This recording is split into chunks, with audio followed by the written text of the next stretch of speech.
Tiger Jairam Mahato ने rowdy अंदाज में सदन में पेश किए बजट पर सवाल खड़ा कर दिए हैं।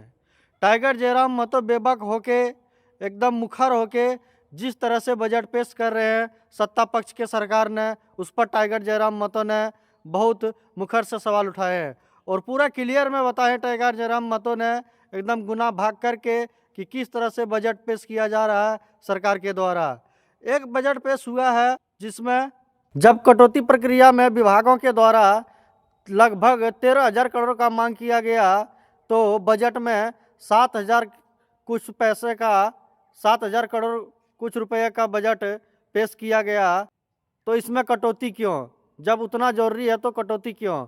इसी सवाल को लेकर जयराम महतो ने सदन में जोरों से सवाल उठाया और जिस तरह से टाइगर जयराम महतो सदन के बाहर विधायक बनने से पहले वह टेबल पर बोतल पटकते थे, विभागों को धमकाया करते थे, उसी तरह सदन के अंदर टाइगर जयराम महतो ने सदन के अंदर अपने बेंच पे हाथ पटका और बोला ये गरीबों को हित को मारा जा रहा है और छात्रों का भविष्य में को खतरे में डाल रहा है। झारखंड के छात्र के लिए स्कॉलरशिप जो है उसे देना जरूरी है और उसी को लेकर टाइगर जयराम महतो का जेएलकेएम का पार्टी सड़कों पे उतर चुके हैं। स्कॉलरशिप को लेकर वो आंदोलन कर रहे हैं कि झारखंड सरकार के द्वारा स्कॉलरशिप हम लोग को मिलना चाहिए और वह टाइगर जयराम महतो ने विधानसभा के अंदर भी ये सवाल को बहुत मुखर से उठाए हैं।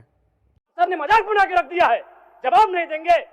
ये सवाल जनता का है, जिस जनता के टैक्स से पैसे से सोच पहनते हैं कि जिस राज्य का युवा, जिस राज्य का भविष्य स्कॉलरशिप नहीं मिलने से परेशान है, हताश है, उस राज्य के विधायक 4 करोड़ 32 लाख के आवास में रहेंगे। ये कितना बड़ा दुर्भाग्य की बात है। कोई थाना प्रभारी ऐसा नहीं है जिसका मंथली पर महीने का इनकम 3 लाख से 5 लाख रुपए केवल अवैध बालू से हो रहा है। 8 महीना बीत जाने के बाद भी मात्र 42% राशि खर्च हो पाया है, तो फिर अनुपूरक बजट की आवश्यकता है क्यों? और कहीं ऐसा सच तो नहीं कि सरकार का खजाना खाली है? और यदि सरकार का खजाना खाली है तो सरकार राजस्व प्राप्त करने के लिए क्या कर रही है? अध्यक्ष महोदय, जमीन की रजिस्ट्री में करोड़ों अरबों का राजस्व हानि हो रहा है।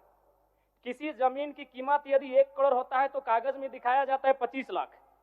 सरकार को राजस्व मिलता है 25 लाख पर और काला धन का इस्तेमाल होता है 75 लाख पर। महोदय, अगर मेरी बात पर आपको संदेह है तो किसी भी इस राज्य में अगर किसी भी बड़ा भूखंड, एकड़ों का भूखंड अगर उसका खरीद बिक्री हुआ है तो आप उसकी एसीबी के माध्यम से जांच करवा ले, दूध का दूध और पानी का पानी हो जाएगा। और चोरी साफ नजर आया है अध्यक्ष महोदय, कई आईएएस अधिकारी जेल की यात्रा कर चुके हैं।